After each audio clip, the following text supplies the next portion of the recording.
Talk about some complications and some failures in the adult deformity and go over some of the things that we can perhaps prevent and do things differently.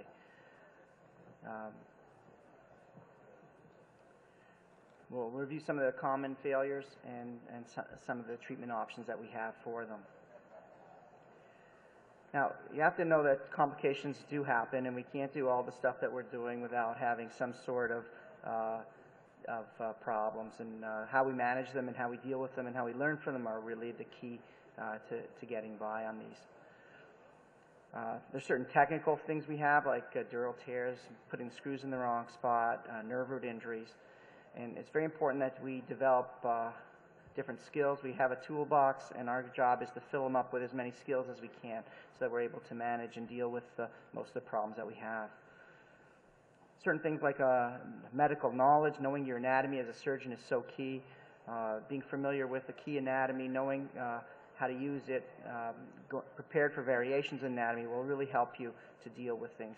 There's obviously preventable medical complications that we see, like ulcer disease, pressure sores, DVT, ileus, pneumonia, that we have to work hard on managing. There's certain post-operative care that we can do to really prevent some of these, giving blood when needing, protecting people's stomach, monitoring their blood pressure, using anticoagulations are all some of the principles. And there's all these patient factors that we have to deal with as well. Their osteoporosis, obesity, smoking, diabetes, their surgeries, underlying conditions that we as surgeons have to manage as part of our training.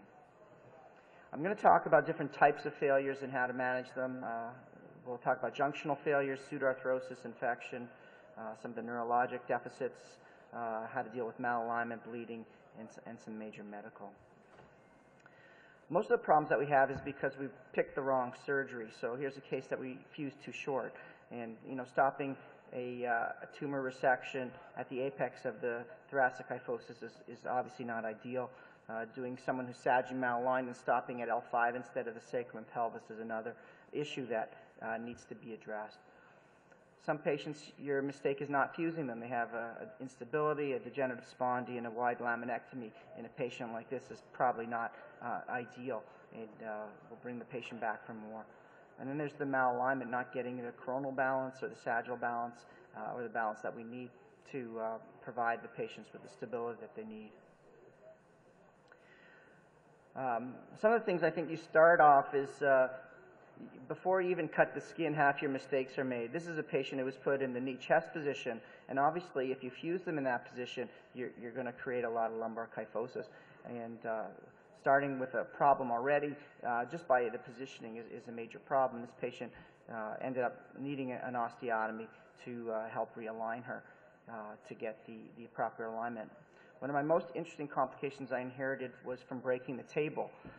They broke the table and then fixed the patient in that position, and the patient actually was fused like this.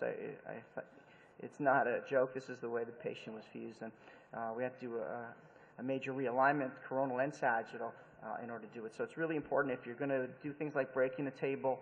I know another speaker said that they don't choose to do that anymore. I think it's very important, knowing before your implants and locking them in place that you do the things you need to do to have the patient in the proper alignment. We talked about realignment issues. It's very important to have your goals of surgery before you start, what kind of angles you're going to do, where you're going to try to get your correction, and how you're going to try to achieve them. We know this has been talked about already a lot, but we know that levels you choose to stop, the angle that you stop at are all important, and knowing the goals of surgery, how much lordosis, PI, PT that you want for each of your patients is obviously going to help you manage them. And obviously know, again, like I said before, that the age-related changes and factors are very important. I showed this case before, but it's very important to understand what you're doing. Here's a case that I inherited from a colleague. He dealt with this with a construct. And you can see the staples are still in. The patient already broke the sacrum. And it's very important that you take someone who was aligned properly, bend your rod appropriately, get appropriate distal fixations, which is really the problem. And we got to realign this with a proper rod contour, putting distal fixation to help realign the patient that already had. This is another one that we saw a lot of anterior procedures without attention to the sagittal plane. So you can see that they have an anterior compression procedure, creating 30 degrees of kyphosis over an area that should have about 0. And you can see to deal with this, we ended up with an osteotomy to realign the fused levels and then extend her both up and down to get the correction that's needed for these. So knowing what's needed is very important. This is an important case that I did myself. I inherited this flat back and really didn't appreciate how sagittally malaligned she was. And you can see she has a PI of 60, a sacral slope of 38, and a lordosis of actually 30. And what's important is that her thoracic kyphosis is fixed at 0 degrees, and if I do anything to the lumbar spine, I won't be able to get any thoracic compensation. And so we were really proud. We did a nice pedicle subtraction, osteotomy, lined up her lordosis and her PI very nicely. But this patient was incredibly unhappy with her hyperlordosis that she had, her chest sticking out, her abdomen sticking out. And so this, while I matched her 1 for 1, because of her lack of thoracic kyphosis, she was not able to compensate for this. And we ended up doing another surgery where we had to undo the PSO with a reverse osteotomy going front to resect the disc in half of the 3 body, and then a distraction osteotomy from the back end where we osteotomized her fusion mass and distracted it, putting some spacers inside the posterior column in order to restore her to what would be a more normal alignment. So she ended up with a lot more surgery than she really needed to for nothing. And with her, we restored her back to a lordosis of 40 degrees, which seemed to be more appropriate for someone without any thoracic kyphosis. We published this as a case report. Very important to plan your surgeries properly. If you do fail to plan, you probably will plan to fail. And so first thing is imaging. There's a patient that we saw with really weird symptoms that we couldn't really get a hold of. She came in myelopathic, and the CT scan that was given to us was pretty normal.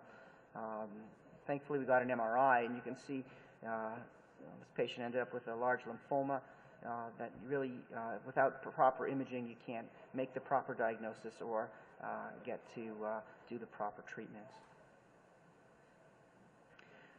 This is a case I did early in my career where we went for the front for an L5, which to me, today I would never have done such an extensive surgery for her. Luckily, everything went well, but picking a proper approach for proper pathology is really important. This is another lady. You can see that we fixed her, but again, we put her too high angle at the top end, and she ended up with a fracture right through the top end plate that eventually needed a high reconstruction. So it's very important to plan your levels properly, plan the lordosis, and try to get the lordosis in the levels that really need them and not the ones that don't. Proximal failure is one of our most common issues that we have to deal with. As I showed before, there's someone really a lack of restoration of her lower arc of her lordosis with a large herniated disc at the level above, and we fixed that and really chasing her ever since. This is a case of mine where we had a very, very aggressive proximal junctional failure. We trimmed her rods down on one surgery, and you can see she probably was really not up for it. Eventually, she stayed like this for about 5 years before she agreed to have a reconstruction, which we did through a upper thoracic pedicle subtraction osteotomy with a posterior shortening. This is the procedure that we do. We do a posterior resection, take out the ribs laterally on each side, and then do a triangular wedge osteotomy through the osteotomy. I use a central rod to close the osteotomy down, and then use the ribs that we harvest out to complete the posterior column reconstruction. And this kind of we're able to do a very aggressive but acceptable reconstruction for her, getting her position back and fusing her up into the C2 level. Proximal junctional failure is a big problem, and I've tried to add some minimally invasive elements to our approach to this now. This lady, we did a T10 to pelvis, and we're pretty happy with everything. And she came in 5 years later with this junctional stenosis.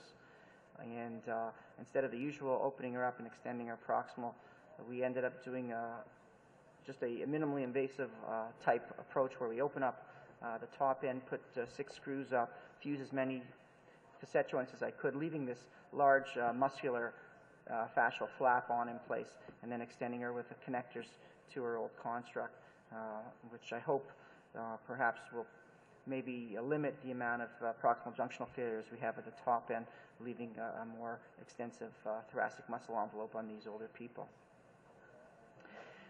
Distal failures is also a common problem. Here's a patient that, an older patient that I ended up doing a fusion on, which likely would have been better off with just a decompression, and he ended up with a fracture through the bottom after a fall that required extension distally. But most of the distal failures are really lack of distal fixation. This is a patient who was treated with S1 Ehlers screws as opposed to for a high-grade spondylolisthesis, and basically her correction just basically fell right off the front. She lost her distal fixation and rolled over the rounded sacrum and out the front, and we ended up doing a sacral dome osteotomy and reconstruction for her with a nice result. But because it was a revision decompression, we ended up with this dural tear and this large pseudomeningocele that we had to struggle with. And after about a month of leaking and antibiotics and wound debridements, we realized that the dead space was our major issue here that we just really couldn't address. So you can see the large pseudomeningocele with drainage out her back, which we really had a hard time managing. We did a muscle advancement trying to fill in the gap, but we still had this large gap that we couldn't address. And thankfully she was a pretty big girl. We decided to do a fat graft, the ultimate fat graft. So we used a adipofascial graft attached to its blood supply medially, made a hole in the muscle, and then swung it all the way in to fill our defect. And so you can see the defect, the CSF now full of fat, same color as thing, and really a nice swing in as a salvage for this patient. And we got her CSF under control and her wound healed in this kind of aggressive fat graft, which has been a proposed method for CSF repair. And you can see a nice swing of the vascular flap right into our defect.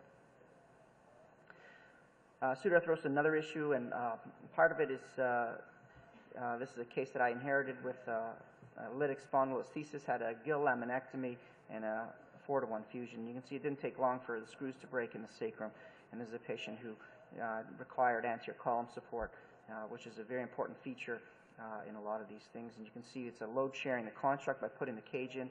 If you just put without a cage, when they bend, you didn't have a little bit of flexion through the disc space. If you put this in, you get this compression creates posterior distraction force that you can neutralize by putting a cage in and getting this load shared construct, which got it diffused over time.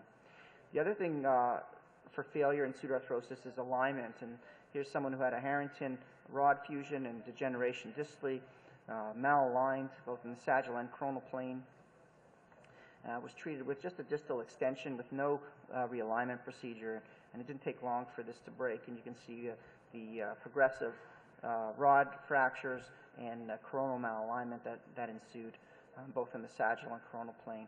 And to deal with this, the pseudoarthrosis, really it won't heal without a good environment, and we created that good environment by doing an osteotomy for her, a 3-column osteotomy with coronal and sagittal alignment, getting her to heal nicely.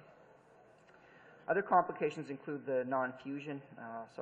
Here's a case I just showed before with a wide laminectomy for a degenerative scoli and spondy, which doesn't do well and required a revision. You can see the advanced foraminal compression that was treated with a revision fusion with good results.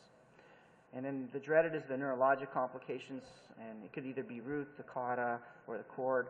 And we know from our SCOLI 1 risk study that complex spinal deformity surgery has about a 25% rate of new neurologic deficits, something that we were all in shock. It just got published. And so we had over 200 cases done internationally for complex spinal deformity surgeries, osteotomies, large curve corrections. And really, to have such a high rate was really a shock to everybody. When it's usually diluted down by not doing the complex surgeries. There's a case we did, a 50-year-old with a congenital scoliosis, where we did a resection and osteotomy closure. We lost his signal and able to restore it, manipulating the rods and the correction, getting him back to normal. But it was quite a scare when he wakes up near paralyzed with just a little bit of motion. Unfortunately, by 3 months, he was already walking, and by 6 months, he was back to normal. The one thing we've learned a lot in ours is post-operative care is so important, and one of the things that we did stop was infections. Most of our infections were not Staph aureus, they were E. coli, Enterococcus faecalis, and other things, and then we realized that our nurses were taking the Foleys out and putting these patients in diapers, and once we got rid of our diapers, we really, this patient had terrible diarrhea all over her wound, and you can see the disaster, nightmare that ensued, and we were able to salvage her. And future cases, this needed multiple revisions and back treatments, but we were able to get rid of it with and future cases by basically leaving our catheters in longer and getting rid of all of our diapers for our cases. And to have successful deformity surgery, you need a good nursing team, neuromonitoring, anesthesia team, and surgical team. You got to communicate well together.